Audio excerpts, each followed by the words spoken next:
Hello and welcome to another video. I'm Gavin, and I have something that's been bugging me lately. I recently played through the Nintendo Switch version of Leaf Green and made a few videos on the gym leaders of Kanto. I analyzed a lot of their teams, and I think they have a couple of issues. Some of them repeat Pokemon, some of them aren't even the correct type.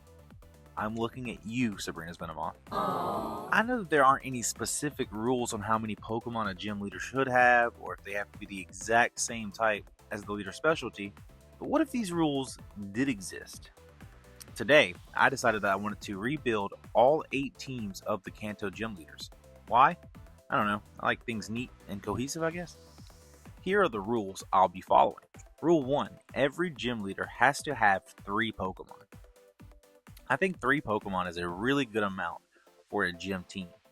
For balance, we'll assume that their levels will compensate for the difficulty.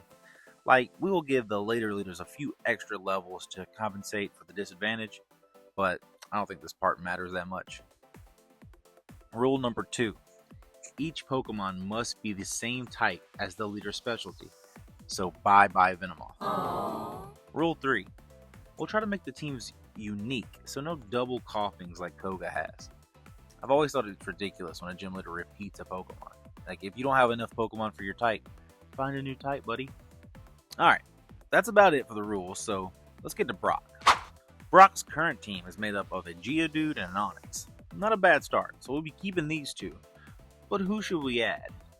Our only options for rock types consist of the Rhyhorn line and the fossils. I don't want to use Rhyhorn because I'm saving him for later, and that's what we call foreshadowing. Out of the fossils, I think I want to go with Aerodactyl. The other 2 choices are both water types, and Misty is next, so I didn't want to use them.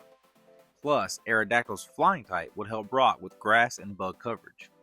So that's Brock's team. Let's move on to Misty. Misty has a Staryu and a Starmie, 2 Pokemon of the same evolutionary line, so Staryu is out of here.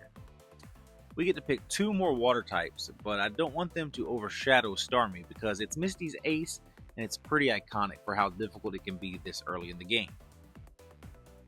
I think the best options that don't outshine Starmie are Goldeen and Psyduck. She had both of these Pokemon in the anime, and although this isn't a requirement, I think it's pretty neat. They aren't too strong, but they are pure water types, and it just feels like a good Kanto water team.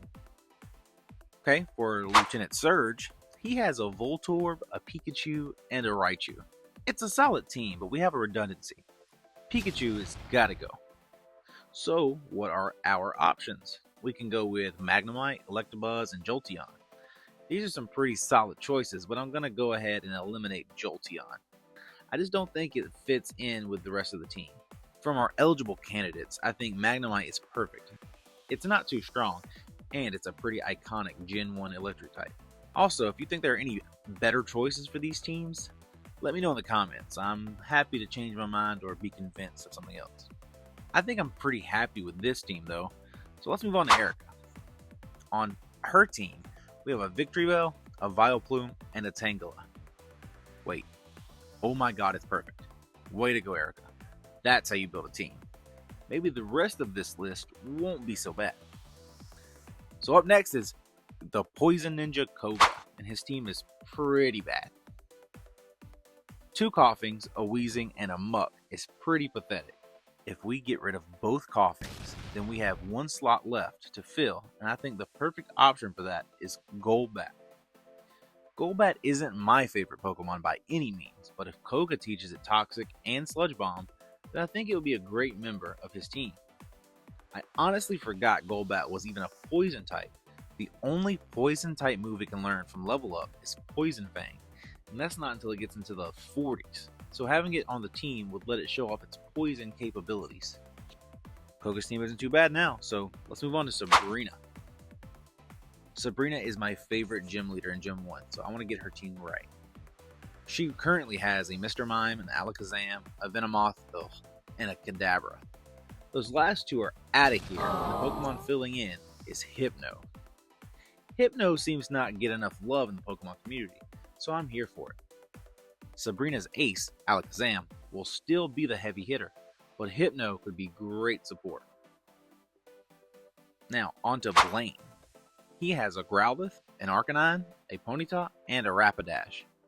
Goodbye Growlithe and Ponyta, you two are redundant. But what should we throw in? I want you to look at me and tell me that Ninetales isn't the perfect Pokemon for this team.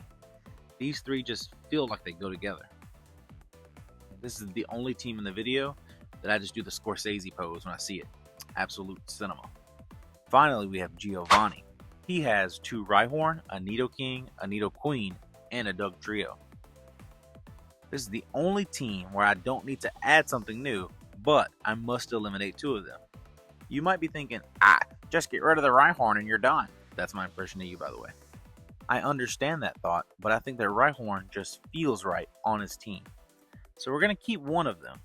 And now we must get rid of one of these 3. I think Nidoqueen should go. Nidoking is his ace, so it's not going anywhere.